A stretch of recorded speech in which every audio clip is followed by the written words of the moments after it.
Third gear third gear जरा वो लारी होनी లారీ వెనకేసా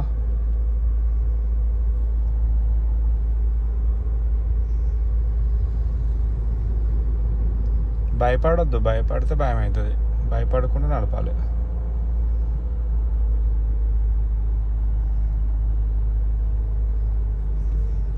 క్లచ్ దొక్కి థర్డ్ గేరేజ్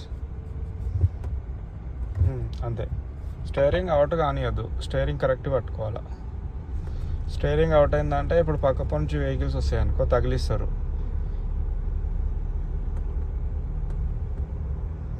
మనం ఎక్సిలేటర్ ఇస్తేనే బండి ఉరుకుతుంది, భయపడాల్సిన అవసరం లేదు. ఒకసారి టోటలీ ఎక్సిలేటర్ మీకు కాల్ చేస్తే బండి మురకది, క్లచ్ బ్రేక్ పడితే ఆగిపోతుంది, ఏముంది.